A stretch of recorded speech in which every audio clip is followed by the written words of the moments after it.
Shalom, saudara yang dikasihi Tuhan Yesus Kristus. Selamat malam, salam sejahtera buat saudara semua dimanapun saudara berada. Damai dan sukacita oleh Roh Kudus melimpah senantiasa dalam hati dan kehidupan saudara semua. Sebelum kita mendengarkan renungan firman Tuhan, mari sama-sama kita siapkan hati kita dan berdoa.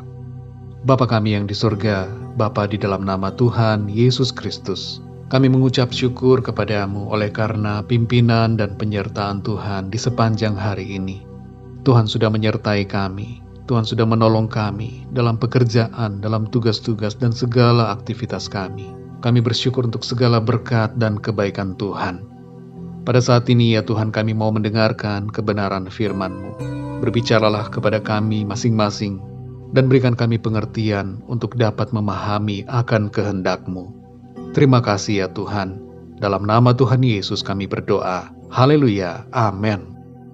Saudara yang dikasihi Tuhan, ayat renungan kita pada saat ini terdapat dalam Mazmur 37 ayat 23. Tertulis demikian, Tuhan menetapkan langkah-langkah orang yang hidupnya berkenan kepadanya. Saudara yang dikasihi Tuhan, adalah sangat mudah bagi Tuhan untuk mengubah keadaan kita seketika saja, seperti membalikkan telapak tangan. Namun yang sering kali terjadi adalah Tuhan membuat kita berjalan dalam proses pembentukan untuk mencapai apa yang menjadi standar dan rencananya atas kita. Dalam ayat ini dikatakan bahwa Tuhan menetapkan langkah-langkah orang yang hidupnya berkenan kepadanya. Tidak disebutkan di sini Tuhan menetapkan lompatan-lompatan, tapi langkah-langkah.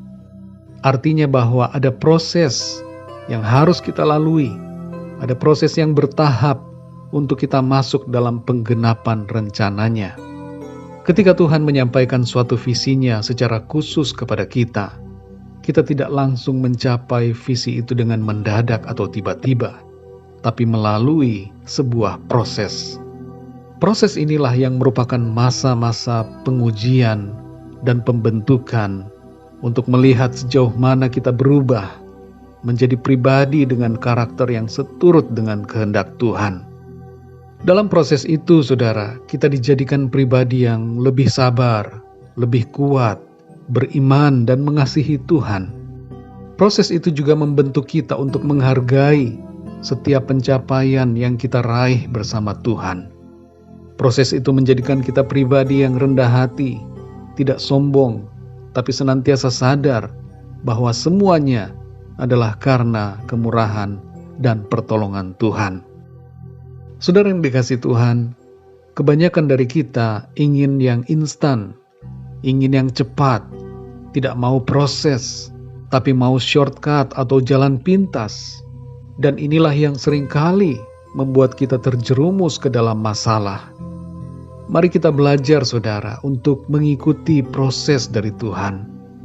Kita lihat teladan dari Tuhan Yesus. Ia sendiri harus menunggu sampai berusia 30 tahun untuk memulai pelayanannya dan menyatakan dirinya. Dalam keadaannya sebagai manusia, Allah telah menunjukkan bahwa ia sabar dalam proses dan menantikan waktu penggenapan dengan tekun. Kita pun seharusnya demikian, saudara. Kita lihat contoh lain dalam Alkitab. Nuh membangun bahtera selama 100 tahun. Ini bukan pekerjaan yang sebentar, saudara, tapi pekerjaan yang sangat lama. Langkah demi langkah, tahap demi tahap, ia harus lalui dalam mengerjakan panggilan Tuhan. Nuh tekun dan sabar. Begitu juga istrinya dan anak-anaknya. Mereka semua menjalani proses itu dengan sabar sampai kepada hari yang ditentukan.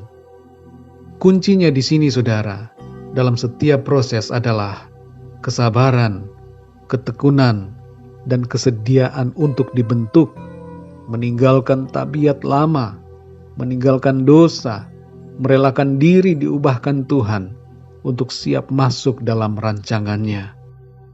Saudara yang dikasihi Tuhan, mari ikuti setiap proses Tuhan dalam hidup kita untuk mencapai penggenapan visi dan rencananya. Dalam setiap proses itu, relakan hati kita untuk dibentuk, berubah dari waktu ke waktu, menjadi sesuai dengan apa yang Tuhan kehendaki. Dan sabarlah saudara, dalam perjalanan untuk mencapai apa yang Tuhan rencanakan bagi kita. Tidak ada waktu yang terlalu lama, semuanya akan indah pada waktunya. Mari kita berdoa saudara. Terima kasih ya Bapa, kami mengucap syukur kepadamu untuk firman-Mu yang sudah kami dengar pada saat ini. Tuhan sudah menolong kami untuk mengerti akan kebenaran firman-Mu. Engkau menetapkan langkah demi langkah hidup kami. Kami mengerti ya Tuhan, bahwa ada proses yang harus kami lalui, tahap demi tahap, sesuai dengan kehendak-Mu bagi kami. Tolong kami ya Tuhan, supaya kami tetap sabar, setia dalam setiap proses pembentukan, dan setiap proses perjalanan yang Tuhan izinkan atas kami. Ajar kami untuk terus mengasihi Tuhan, meninggalkan dosa-dosa kami dan tabiat-tabiat kami yang lama, untuk kami menjadi sempurna seperti apa yang Tuhan kehendaki. Terima kasih ya Tuhan. Kami bersyukur untuk firman-Mu. Berbicaralah terus kepada kami Roh Kudus, untuk kami dapat mengerti akan firman Tuhan. Di sepanjang malam ini kembali kami akan beristirahat. Kami mohon berkat dan perlindungan Tuhan atas kami semua. Naungi kami dengan kasih-Mu, lingkupi kami dengan kuasa-Mu. Kami berdoa untuk yang sedang mengalami sakit, jamah dan sembuhkan ya Tuhan. Berikan kekuatan yang baru, tubuh yang sehat sempurna oleh kuasa darah-Mu. Dan bagi setiap mereka yang sedang mengalami pergumulan, masalah hidup, dalam pekerjaan, rumah tangga, dan berbagai persoalan lainnya, agar Tuhan Engkau memberikan jalan keluar, pertolongan dan kekuatan daripada-Mu. Terima kasih Tuhan, kami serahkan semua ke dalam tangan kasih-Mu, karena Engkau yang memelihara dan menopang kehidupan kami. Berkat dan damai sejahtera, serta kasih karunia-Mu ya Tuhan, kami terima dengan berlimpah. Terpujilah nama-Mu ya Bapa, dalam nama Tuhan Yesus Kristus, Tuhan dan Juru Selamat kami berdoa dan mengucap syukur. Haleluya, amin. Puji Tuhan, saudara yang dikasihi Tuhan, saya percaya firman Tuhan menjadi berkat dan kekuatan buat saudara semua, dan Roh Kudus akan menolong saudara untuk lebih lagi memahami kebenaran firman Tuhan.